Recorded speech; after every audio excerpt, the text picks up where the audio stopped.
ഒമാനിൽ മൂല്യവർദ്ധിത നികുതി നിരക്ക് വർദ്ധിപ്പിക്കുന്നതിനോ പുതിയ നികുതികൾ അവതരിപ്പിക്കുന്നതിനോ നിലവിൽ പദ്ധതികളൊന്നുമില്ലെന്ന് ടാക്സ് അതോറിറ്റി. നിലവിൽ 5% ഒമാനിൽ വാറ്റ് നിരക്ക്. ഇത് തുടരുമെന്നും ടാക്സ് അതോറിറ്റി വ്യക്തമാക്കി. വിനോദസഞ്ചാരികൾക്ക് വാറ്റ് റീഫണ്ട് നൽകുന്ന പദ്ധതിയും പ്രഖ്യാപിച്ചു.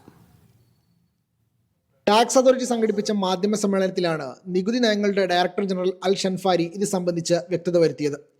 വാറ്റ് നിരക്ക് ഉയർത്താൻ പദ്ധതിയില്ല. നിലവിൽ 5% വാറ്റ് നിരക്ക്. ഇത് തുടരും.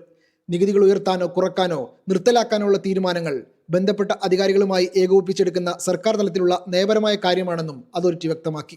പുതിയ നികുതികൾ അവതരിപ്പിക്കാനും ടാക്സ് അതോറിറ്റിക്ക് പദ്ധതിയില്ല. ഒമാൻ നികുതി വരുമാനത്തിൽ നിന്നും ആശുപത്രികൾക്കും സ്കൂളുകൾക്കും ധനസഹായം നൽകുന്നുണ്ടെന്ന് ടാക്സ് അതോറിറ്റി പറഞ്ഞു.